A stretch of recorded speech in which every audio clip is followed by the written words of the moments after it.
Hey guys, it's Ants from Sloth Love Chunk. your favorite Goonies Super-Fan podcast. This week we have another lost episode. On this episode, Matthew and I discussed Cyndi Lauper's historic music video, Goonies Are Good Enough. I learned so much. Hopefully, you guys learn a lot from this episode as well. It's a lot of fun. Matthew and I had a great time recording this episode. Also, if you guys haven't listened to it already, this week I was lucky enough to be a guest on the amazing comics podcast, Comics Discourse 114, with hosts Brian, Hassan, and Goonies Superfan Brian Clark. You guys all know and love Brian. It was a lot of fun. We discussed a lot of comics I love. It was great. Give it a listen if you want to. Matthew's not on it. I don't know who wants to listen to me without Matthew, but it was a lot of fun talking to those guys. And I got a surprise for you next week, Thanksgiving week, Return of the King. Matthew's back. Me and him are going to drop a special Thanksgiving week episode. So look forward to it. I'm looking forward to it. I'm super excited. In the meantime, have fun listening all about Cyndi Lauper's music video, Goonies Are Good Enough. When I last saw Cyndi, things were going from bad to worse. Her mom and pop's gas shop was being forced to close. Them cheating creditors were about to force them out with eviction papers. I'm leaving.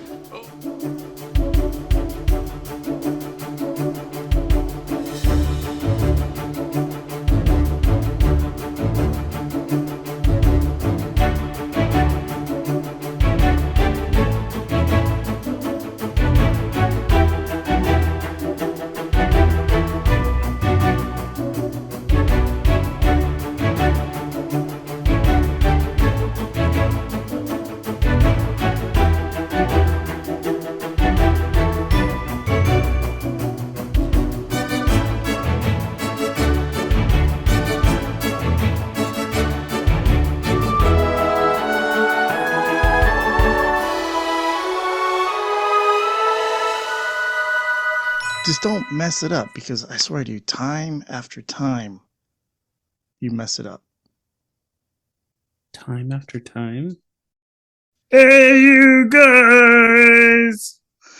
And welcome back to Sloth Love Chunk, your favorite Goonies Superfan podcast. I'm your host, Ants. I know, Matt. It's a little slow there, Maddie. I know. It's a slow Sunday. What do you want me to say?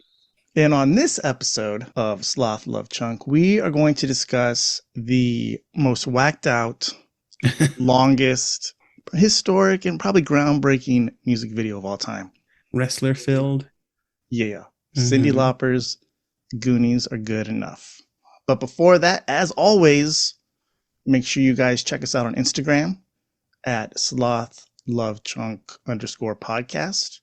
You can visit our website at slothlovechunk.com. I'm going to put videos. I'm going to put the music video up on there. I'm going to put a lot of like the wrestling related music videos on there, even some behind the scenes video from a little bit of Piper's Pit. And as always, you guys can email us at goondocs@slothlovechunk.com. All right, Maddie. Yes. You feeling up to it? This was some of the coolest research I've done for an episode, I have to say. I know, right? Yeah, I had no idea how far back this stuff goes. I think I said it before that, one of the coolest things about doing this podcast is you learn so much stuff that you had no idea about before. And this was definitely the case with this one.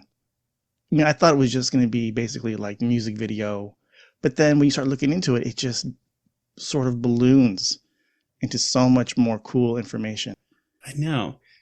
I had no idea Cyndi Lauper saved wrestling. It makes me wish I was paying attention to that stuff when I was that age to, I think we were just too young. Yeah, I guess so. When was this stuff going on? Oh, yeah, 84?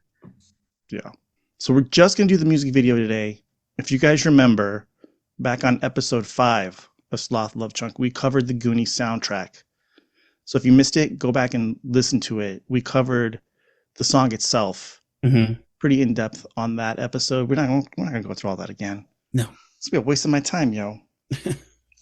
So it's gonna be all about the music video. All right, where should we start, Matt? Because I don't know where to start. Well, let's start with the most obvious, and it's the fact that there's a multitude of WWF superstars in this video. Like, that's the thing that sets it apart for me. I think aside from the Goonies, it's the WWF wrestlers are the most, and Cyndi Lauper. What would you call it? The most? They stand out the most. Well, who's in? All right, who's in there? Let's do the list. Well, we got to do the backstory. Okay. Well, Don't you think? yeah. To get to the list? Yeah. Right. Like, who started, who met who, how did it get started? Right. So, yeah, I had no idea about any of this. I just think I was too young. I was, what, 5 years old, 6 years old? Yeah. When all was going down. So I didn't know. Mm-hmm. So, how this all began. Cyndi Lauper was on a flight from Puerto Rico, and that's where she met Captain Lou Albano, who was in the video. He's the guy with the rubber bands on his face, the big guy. And on that flight, Cyndi Lauper met him, and her manager / boyfriend at the time was also on the flight, and he was a huge wrestling fan. So they hit it off. But what ended up happening was she invited him to play the character of her dad on Girls Just Want to Have Fun music video. But Girls Just Want to Have Fun was not a hit at first. It was dying. It was eating shit. Really? Yeah. It was tanking because I guess the studio executives had told her that it's not for like mainstream radio airplay because her voice was too high pitched, things like that. Well, the interesting tidbit I was reading, well, it released in 1983, so yeah, we're way too young. And then I read that it only cost them $35,000 to make, and that most of the people that worked on it were volunteers. For the Goonies Are Good Enough? No, for Girls Just Want to Have Fun. Well, I believe it because her mom played her mom. I think like other family members. Yeah, David Wolf, that's her boyfriend / producer, right? Yeah, Greasy Dave Wolf. I didn't know if that was his nickname. Well, that's what they call him in Goonies Are Good Enough. Okay. Yeah, so it tanked. I had no idea, huh? It didn't. It just wasn't.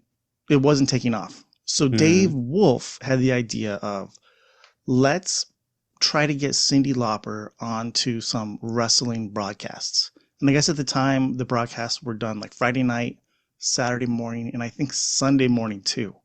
Yeah. So they were going to play her music while she also made appearances. And he's like, well, at least you're going to get like that sort of airplay and you're going to get more exposure.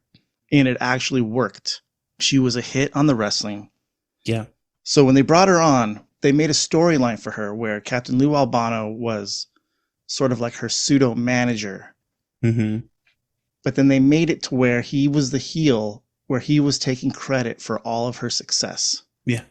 And Cyndi Lauper was like, no, it was me. He didn't create me. So then they started fighting. Yeah. And he started basically saying, get back in your place, woman. And she hits him with her purse. Yep. Classic, wrestling style. Once she hits him with the purse, it's on. And all this was happening on Piper's Pit, which was like a 5-minute segment during the wrestling broadcasts. Yeah. Yeah. It's a really small segment. He's just in the corner of an office with this like, Scottish decorations. It's really simple. I honestly think that like the whole backdrop set was just like in the corner of the arena or whatever. They probably weren't even playing arenas at the time. Yeah. But like the gymnasium, they were probably you can tell. And the audio is not great and the video is all not all that great. This is back in like 1984 when she came on. So I think she started coming on in like June of 84. So through that whole year, she would keep showing up on the broadcast Piper's Pit, and they were sort of building up the storyline, the animosity between her and Captain Lou Albano, until finally she had a wrestling match. Yeah. And that's when they each choose a champion amongst the female wrestlers, right?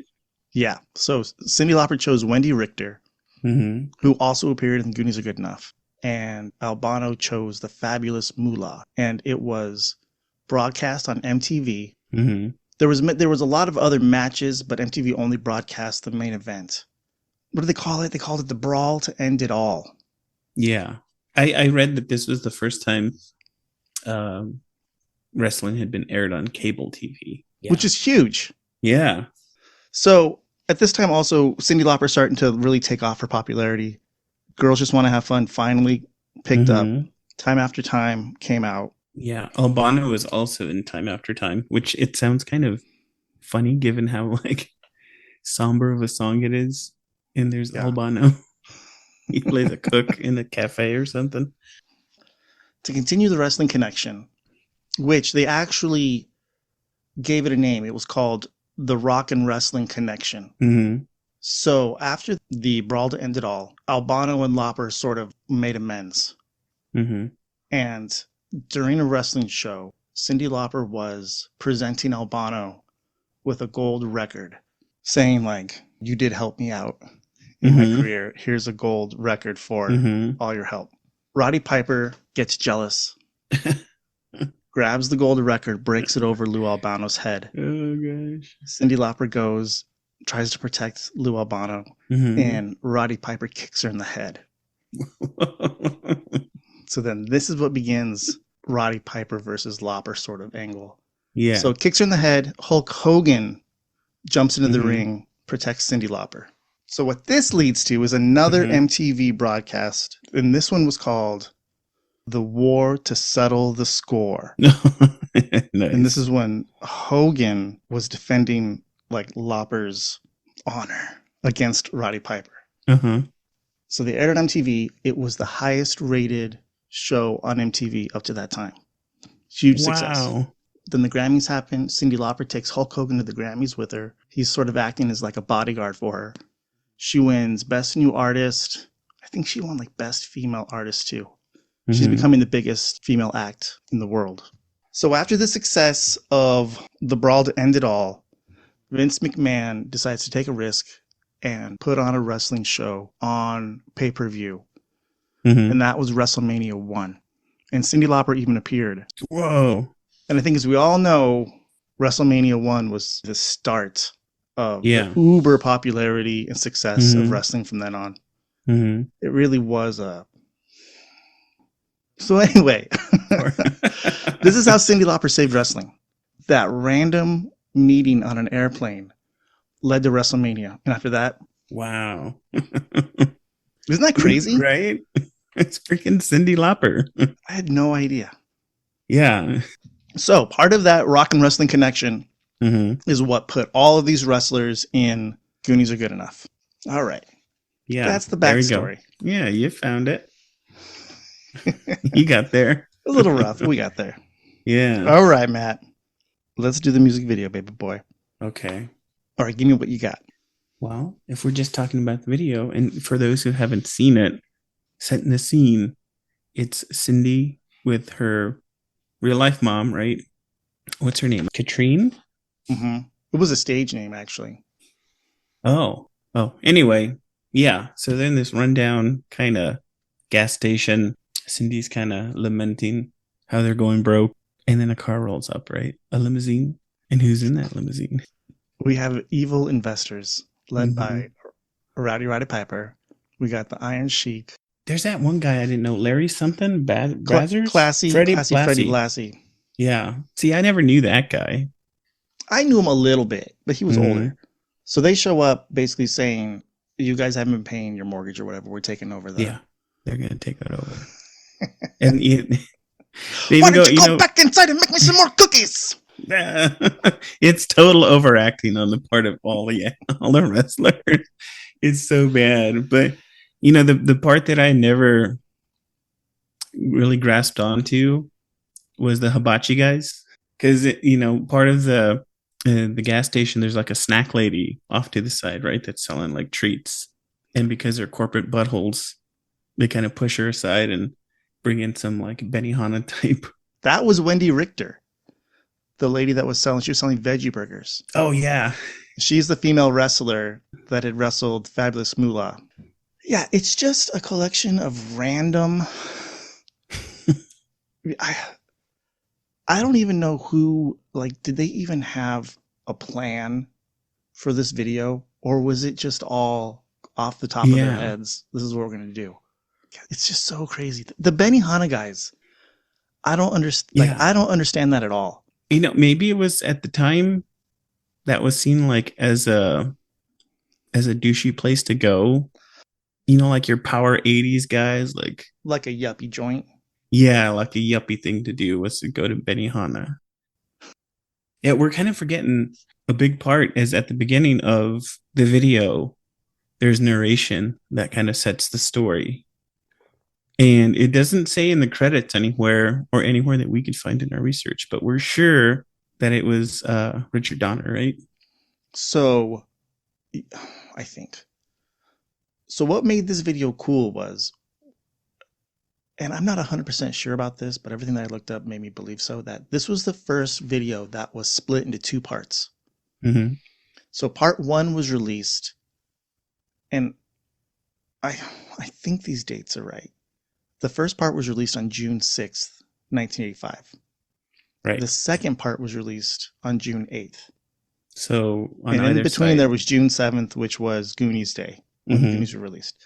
So at the beginning of part 1, there's narration. And it's actually a little bit confusing because it starts out as last time we saw Cyndi. Yeah. And it makes you think you're watching part 2. But that narrator, like Matthew and I are pretty convinced that that's Richard Donner, who also directed this video. I think it's Richard Donner. But then when you listen to part 2 at the beginning, it's kind of not. It's the same guy. It's a totally different. Yeah. I don't know, man. It's a totally different guy. Can we talk about how did they convince Richard Donner to do this? I think he was just like, look, I'm going to do it, but we're going to do this like in one day kind of thing, you know, like 2 days. Because, man, it is so whacked and out there and unlike anything he'd ever done before. Well, what was his resume was pretty good prior to this, right? The dude had done Superman. Yeah. So him doing a video with a bunch of wrestlers at a gas station. And just like the schizophrenic style it had. Yeah. Too. It's like, man. Yeah. So all the wrestlers are super overactors. And what starts the connection to the Goonies is Captain Lou Albino is talking to an old picture. And he says, "Oh, help me, old Captain One-Eyed Peg Leg Albino." And at some point, Cyndi removes that painting and sees a hidden tunnel. I think it even says cave or cavern or something like that. It's, with like an arrow, just like. So she goes through there, and then that's when it begins, like the Goonies adventure. And things get even crazier. Yeah, so the wrestlers that we saw, the investors at the beginning of the video, are now being represented as pirates now that they're in the tunnels, right? It's kind of confusing because it's the same. It's Roddy Piper's Iron Sheik. I think Nikolai Volkov, who had shown up at the beginning in the back of a red truck with his cow. He was milking his cow. Yeah. I think he is now also transformed into a pirate. So they're not the investors, though. They're just totally different characters. Because then they switch back to the gas station, and the investors are there still giving Albano and Cindy's mom a hard time. Yeah. And then they'll cut back to Cyndi in the caverns. And also, Cyndi Lauper's mom, she turns into like a sea hag, which I assume is sort of like a Ma Fratelli character. Oh, I guess. Okay. Don't you think? Yeah, I hadn't really thought about that. I thought it was just some random like witch or something. Yeah, she was kind of like Ursula from Little Mermaid. Yeah, she's kind of colored green. Yeah. It's really random. It's totally random, you know? So Cindy's in the caves. She finds a skeleton. The skeleton's holding a map. Picks up the map. The minute she opens the map, boo! Big poof of smoke, and the Goonies show up. Yep. It's them goobers. Except for Carrie Green. And like no Sloth as well. So Carrie Green wasn't in this music video because she had already begun filming Lucas, that movie with Charlie Sheen. Yeah. Yeah, so she wasn't able to make it. But otherwise, everybody else was there. And it seems to me like it was right after principal photography for the movie because the kids look exactly the same. Or during, who knows? Like, yeah. Yeah. They've even got a lot of the same costumes. Jeff Cohen's wearing his same costume. Brand, Plimps, Mikey, Data. He doesn't have on his jacket, but he has the white polo with the gray sweater. Yeah. No? Yes. Aren't they wearing Goonie shirt? Like they were when they first appeared. They were wearing Goonie shirts that say Goonie, Oh, I yeah. got a G, you got an O. Yeah. But after that, they then they're just switch. back in their normal stuff. Right. So they're getting chased. Mhm. What is cool also is it's all like the original sets. Yeah. They even run through like the Skull Cave, Have they which found Copper Pot? Or No, no, or the one where it's the they skull, were where it's a peeing. skull head, and they run through Yeah. like the nose. Right. Yeah, that's the one. In the movie, it looks so good, like the lighting and everything. And then you see it in the video, and you're like, "Oh, this is just some fake, lame set." But I compared them; Yeah. it's the same set. It's just the lighting isn't as good. They probably just didn't take as much time with it, Yeah. which is crazy. They even had the water, the slick shoes with the log scene. Yeah. And the waterfall in the background. And Cyndi Lauper is trying to cross the log, Mhm. and she gets stuck. And then they break the fourth wall a little bit, and Cyndi Lauper goes, "How do I get out of here?" And she yells out like, "Steven Spielberg, help me!" And then it cuts to Steven Spielberg in his office. With his trademark at that time, his hat, his big shades, and his like mullet sticking out. Yeah, yeah. And he's like, "This is how you get out of this." And he's like, I don't know." And then that's the end of part one. And through that whole, what would you call it, plot, I guess, of Mhm. part one, you get to hear the entire song. The Goonies Are Good Enough. Which I prefer the Goonies version of it as opposed to like the radio edit, where they say like Goonies, Goonies. If you listen to the radio Mhm. edit, they don't have anything that says Goonies in it. Yeah, it's not just like her. Goonies tied. So Was it before the break or after the break that the Benihana guys come back in the tunnels? I think it was before. I think it was before. Oh, that's a Yeah. good point too. When the Benihana guys show up in the caverns, they're making sushi and they go, "Oh, Cyndi Lauper," which is a little bit racist. I know. Oh, that's why I thought when they said that, I thought, no way. Did I mishear that? They even type it out. You even see the Yeah, caption. I But at least know. it was like Lapa, not I Rapa know. or something, So I actually went and I translated what it says in Mm-hmm. what do you call that? Kanji? I don't know. Yeah. And it says sashimi. It goes sashimi, Cyndi Lauper. That's it? Yeah. Oh. That's good But stuff. they're making sushi. For some reason, sushi is a big part of this video. Yeah. So we skip to part two.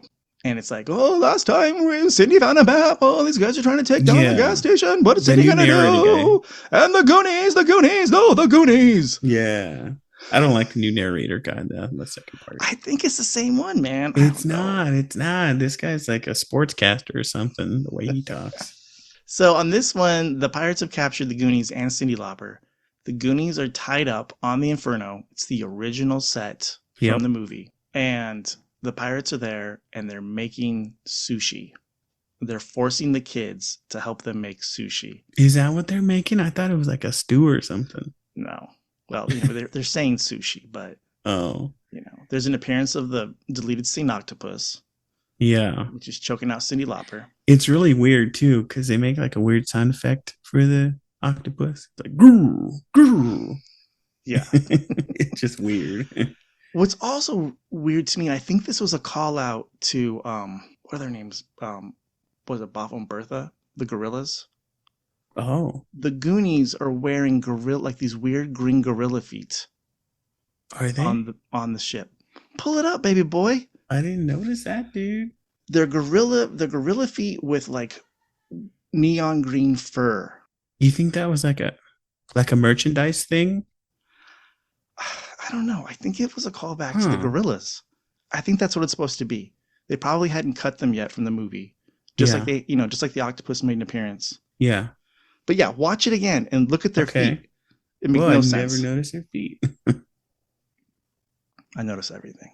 Dang. Okay. And the All right. sea, and yeah, there's a lot going on board of that ship.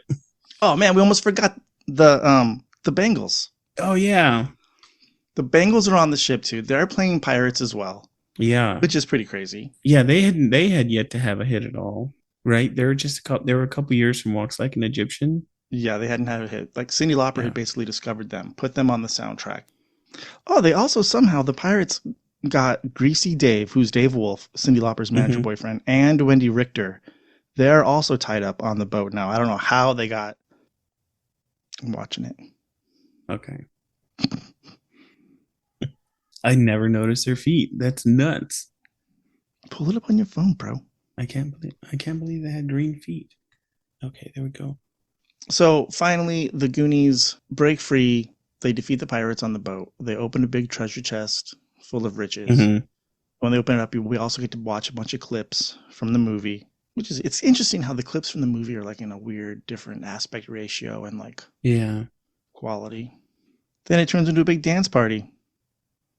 I forgot that the octopus wraps its tentacle around Cyndi and she kind of like slices it up with a sword. I swear to God, this probably just took one take for everything on this video. It's such a weird video. I know. I looked it up too. I was like, oh my God, did this thing win like best video? But no, it wasn't. No. It's so random.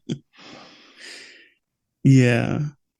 It's a little off-putting to me, honestly, to see the Goonies on the ship in just like regular clothes. But no, they're in their movie costumes, dude. Well, I mean, mostly, but like their hair is not done, you know. It's just they look exactly the same, Matthew. No, they don't. Plimps, his hair is like parted the other direction. Is that a deal breaker? Something like that. It's just weird. Did you see the feet? Yeah, I see it. Yeah, as Plimps is running down the stairs. Huh. How strange.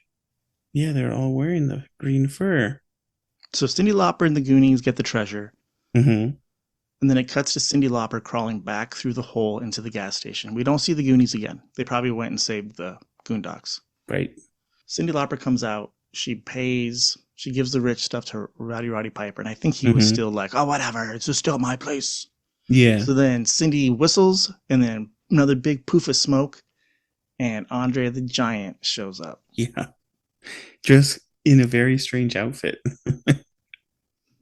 Yeah, it's like an Egyptian sort of style, right? Yeah, it's kind of like, animal fur for like a loincloth kind of deal. And then a metal plate dangling in front. So then he basically chases away Roddy Piper, saves the day. Then he carries away Cyndi Lauper. How strange of an ending. How it seems like it's not like him taking the coat off Roddy Piper just looks so kind of violent and like it wasn't really rehearsed, and just like take his coat off. I don't think anything on this video was rehearsed, dude. And then Roddy just kind of runs into traffic and tries to randomly get inside a car. Trying to like carjack people's Camaros and stuff. It's so weird. It's like this whole video reminds me of like a high school video project. When you're in high school, you got your buddies and you guys got to make like a 10-minute film or whatever. You get together and you make the world's shittiest video. Yeah. It's got those vibes, doesn't it? I know. It's Richard Donner directing. Yeah. That's why I'm like, this dude probably agreed to do it if it just took a day or two. And, probably the rest are like, all right, we're in town for 2 hours. You got 2 hours of our time, whatever we can get. Well, look, I think these this is before they were really big time, Like Steven Spielberg is associated with this. You got Richard Donner. Yeah, of course they're going to agree to it. Yeah. This is before Princess Bride. This is before They Live. Yeah. See? How crazy. To think, when people hear wrestling, there's people that are old enough to know the golden age. And then I would say in the silver age. With like Hulk Hogan, and they probably all assumed that Hulk Hogan was the savior of WWF. But like you said, it's Lou Albino. Dude, we wouldn't have like The Rock. Rock's entire career is owed to that plane ride from Puerto Rico with Cyndi Lauper and Lou Albino, and really Dave Wolf, Cindy's manager. Fucking cat. Did you have how was he connected besides just loving wrestling? Did he come from the production side that he had connections there? No, he was just a huge wrestling fan. And then Sorry, my cat knocked over all my paper. He's just a huge wrestling fan. And then when he met Lou Albano on that plane, kind of like got in. He's probably a smooth talker, you know? I think he was good at networking. Was it? And then I think after this, was She Bop after this? Or no, it was still before, right? Yes. Because Albino also appeared in that one. Did you know that The Goonies Are Good Enough was released as a single? The A side was Goonies Are Good Enough. The B side, I think it might have had a dance remix. Mm-hmm. But it also had What a Thrill, which appears in the movie as well during the wishing well scene. And Cyndi Lauper was nominated for a Grammy in, I think it would have been the Grammys in '86 for What a Thrill. Mm-hmm. She didn't win. I think it was Best Female Performance. But that's kind of crazy, like the B-side. Oh, yeah. Was nominated for the Grammy. Yeah, so post this, and this is where I got a little irked. I think we talked about it in the soundtrack episode. She went on a long run of not wanting to play this live, right? Mm-hmm. And if I'm not wrong, it was like was it crowd chanting at her shows that got it back on her track list, or was it? So she didn't play it for like 16 years. Mm-hmm. Early 2000s. The crowd was always chanting, so she played it. And I think she might have done it a cappella. Oh. Just her. And the crowd went crazy. Yeah. And then she realized that fans love it. Put it back in rotation. I just bought a ticket to Cyndi Lauper's farewell tour. I know. Matthew. I know, you dick.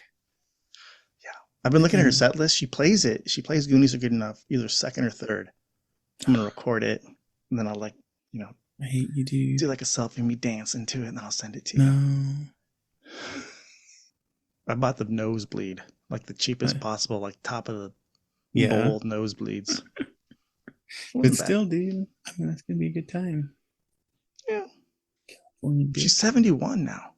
Did you know, this also blew my mind too, is that Cyndi Lauper, I thought she was like 20, 21 years old at this time, because she seems very young and she acts very young.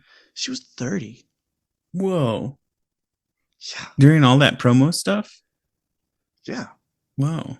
I think she was 31. Wait, she was born in 53, I think. So she was like 32 during Goonies Are Good Enough. Yeah. She doesn't look it. Mm-mm.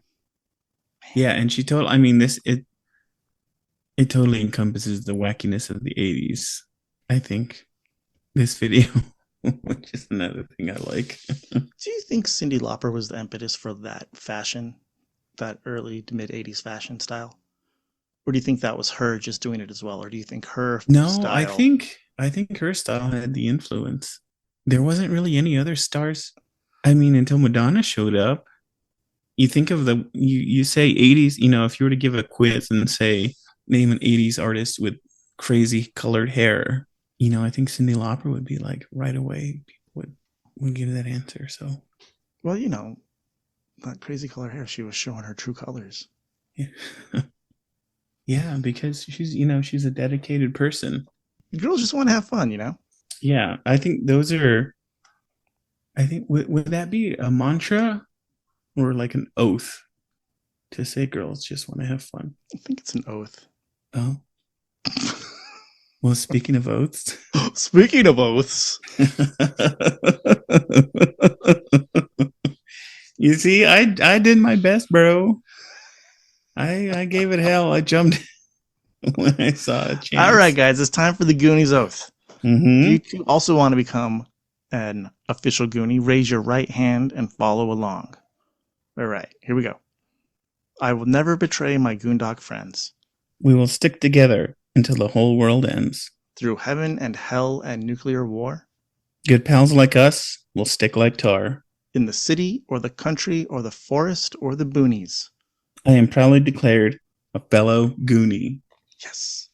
They should have totally had the oath too in the videos, I know. If you could throw in some Benihana and this dude milking a cow in a truck, you could have thrown in an oath. Yeah. Do you think you think she ever took the oath? Like, I don't know. I want to think that all the people that are involved with the production of this movie, they all took the oath at some point. Maybe. It's got to be cool for those kids too at the time. Like, meeting Cyndi Lauper, Michael Jackson showed up on the set of the Goonies. Yeah. Man, those kids got the hookup. I know, dude. And they didn't end up too weird. No, just Feldman. I mean, but he's really the I was only gonna one. try to buy tickets to that Limp Bizkit, what do they call it, like Loserville tour, Mm-hmm. and Feldman's like opening for it, but no. Oh God. I mean, He was at the don't. House of Blues here a couple months ago. Mm-hmm. His tickets were, man, I think they were like $15. They were super cheap. Isn't there someone in his life that just says like, "Hey, man, you gave it your best. Just stop." Why? I wouldn't stop. Look, he's obviously enjoying it. People are paying money, I guess. People might be just paying money just for the spectacle of it, but whatever. As long as he never Googles himself, yeah, I think he'll be fine. I don't know, Maddie. Was that? Well, yeah. It turned out good. This video is just hard to do because it's just like you got to smoke some weed and then watch this video. Yeah, it's wacky, dude. Yeah. I was gonna bring up too that a lot of people seem to say that they only remember part 1 of this video, that MTV would only play part 1, and hardly any people saw part 2. I don't know. What do you? I feel like that might be the case. I'm trying to remember. I don't know if I ever organically saw this video without you looking it up on YouTube. I remember seeing it at the time, but I don't think you would ever see the combined versions. Yeah, even looking it up on YouTube, it was hard to find part 2. What you can do, guys, if you look it up on YouTube, look for the Amblin Entertainment one. That's Spielberg's production company. They have the combined version, part 1 and part 2, but they're both complete and combined. It's like 12 minutes long. Otherwise, you got to search for part 1 individually, then part 2. But I'll upload. Yeah, you're going to have all the videos on the website. So yeah, nobody's going to go. SlothLoveChunk.com. The video is cool. The behind the scenes clip that you have featured on there is pretty cool, with Donner talking to Lauper. Yeah. I had read too that he was a little bit gruff and short with her and that she didn't really enjoy the experience. Oh. Probably because the dude's a professional director, He's also, what the hell am I doing? Yeah. Benihana. It was weird too. Like, I was surprised that the Benihana dudes, their coats, their chef coats, actually said Benihana. Oh. I was like, did these guys sponsor it? Or is this just like, I wonder if they had merch at Benihana. I don't think so. But I think that was like, I think if you watch kind of those 80s movies, I'm pretty sure like the douchey bad guy would mention Benihana. I want to say there's a movie I can picture it in my mind. The guy's talking about Benihana, and he's kind of like the douchey bad guy. Have you ever been to a Benihana? No, but there's dude, let's go next time, whatever. Okay, there's a similar one here where they do that stuff, like the onion volcano and all that. Cling, cling, cling, cling. Yeah. Cling, cling, cling, cling, cling, cling, throwing the knives and stuff. Yeah. And they do this thing with the sake. They'll take the squirt bottle and like squirt it into your mouth. Shooting everybody's mouths? Yeah. It gets all over you. You're probably pretty good at that, though. Like, just getting sprayed all over your face. Yeah. Just like, yeah. Japanese jizz in my face. Okay. All right, guys. It was okay. You always manage to make what's a euphemism, like a diamond out of a turd or something, or sushi out of an octopus. Yeah. What are we doing next time, dude? We gotta think of something. We gotta do another Goonies super fan. Okay. All right. Thanks again, guys, for listening to another wonderful episode of Sloth Love Chunk. We'll see you guys next time. Although we have to say goodbye. Goonies never say die. Thanks, dude. I totally spaced it. Yes. See you later. Bye.